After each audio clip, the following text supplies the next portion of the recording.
৭১ বছর বয়স যখন একজন রোগীর হয় এবং সাথে যদি পিএলআইডি থাকে তাহলে কিন্তু আমরা সাধারণত তাকে অপারেশন করতে চাই না। কারণ হচ্ছে এই বয়সে অপারেশন করলে অবশ্যই রড স্ক্রু দিয়ে অপারেশন করতে হবে। সেই ক্ষেত্রে প্রথম চয়েস হলো এপিডুরাল স্টেরয়েড ইনজেকশন। তো বিধু সাহা উনি এসেছেন চাঁদপুর থেকে। আপনার কি সমস্যা বলেন? স্যার, আমার কোমরে এক সাইডে খালি শিনশিন করে, কোমরের থেকে পায়ের থোড়া পর্যন্ত শিনশিন করে, আর হাঁটুগুলি যথেষ্ট ব্যথা, পায়ের তালুগুলি জ্বলে, আমি রাত্রে কোনো ঘুমাইতে পারি না। দেখছেন কত সুন্দর স্পষ্ট করে উনি বললেন ওনার কথাগুলো, এবং খুব সংক্ষেপে পুরো বর্ণনা হয়ে গেছে। কোমরের ব্যথা, পায়ের দিকে অবশ বা ঝিঝি যায় এবং সেটা দুই পায়েই যায়। তো এই সকল ক্ষেত্রে আমি এই ভিডিও করার উদ্দেশ্য হচ্ছে সেই সকল রোগীদের মেসেজ দেওয়ার জন্য যাদের বয়স অনেক বেশি, যেমন এনার 71 ইয়ার্স। এনার ক্ষেত্রে আমরা অবশ্যই কনফিডেন্টলি বলছি, অবশ্যই ফার্স্ট চয়েস হবে এপিডুরাল স্টেরয়েড ইনজেকশন।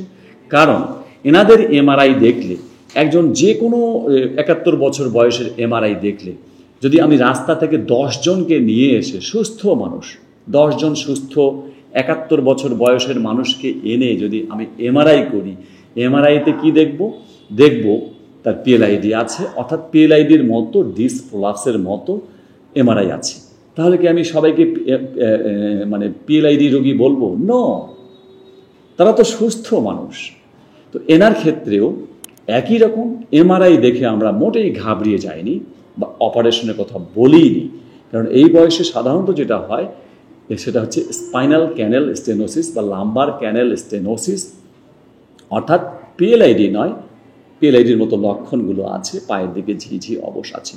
তো ওনার সাথে যেহেতু হাঁটুরও সমস্যা আছে, আমরা হাঁটুরও চিকিৎসা করছি। তাহলে ৭১ বছর বয়সের একজন পুরুষ মানুষের জন্য যে চিকিৎসাগুলো দেওয়া হচ্ছে তা হচ্ছে, তাকে আমরা ব্যায়াম দিচ্ছি, সেই বঙ্গাসন এবং পবন মুক্তাসন। ওনাকে বলেছি যে উনি নিচু প্যানে পায়খানা প্রস্রাব করবে, উঁচু কোমর নয়। যদিও অন্যান্য ফিজিশিয়ানরা বলছেন এবং অনেক রোগী আমাকেও বলেন যে অন্য ডাক্তাররা বলছেন হাই কোমর ব্যবহার করা, কিন্তু আমি বলছি লো প্যানে পায়খানা প্রস্রাব করা।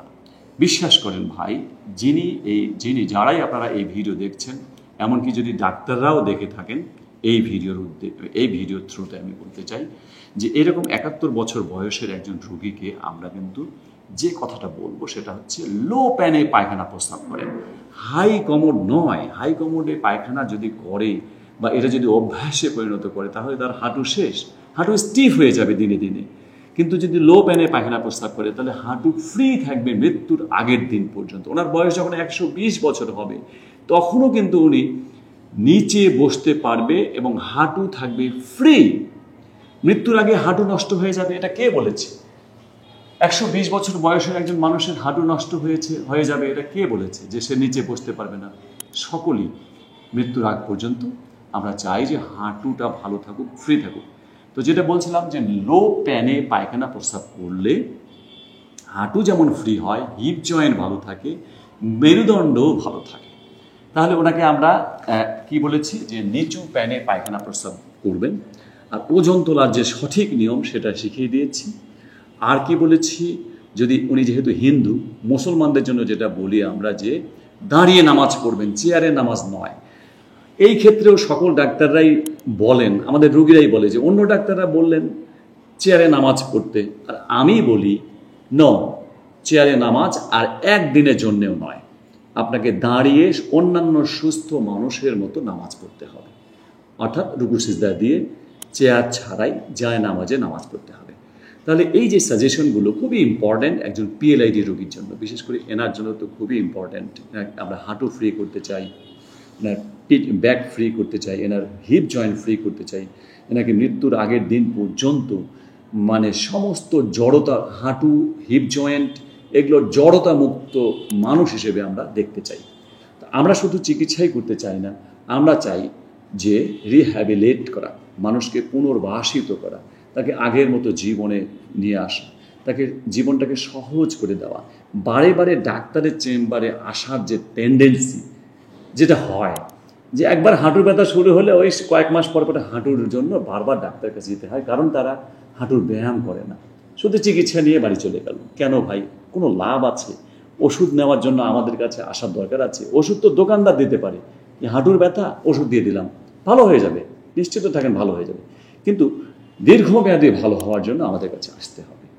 আমরা হাঁটুর জন্য এক্সারসাইজ দিই, হাঁটুর আরও কিছু নিয়মকানুনগুলো বলি, কোমরের বা পিএলআইডি রোগীর যে নিয়মকানুনগুলো এগুলো বলি, যাতে করে এই রোগীকে বারবার আমার কাছে আসতে না হয়। এবং সেই সঙ্গত কারণেই ওনাকে আমরা অপারেশন না বলে কি বলেছি, সেই লাইফস্টাইল পরিবর্তন, কিছু নিয়মকানুন এবং সর্বোপরি এপিডুরাল স্টেরয়েড ইনজেকশন। আশা করি সবার জন্য এই ভিডিওটি উপকার হবে। আসসালামু আলাইকুম।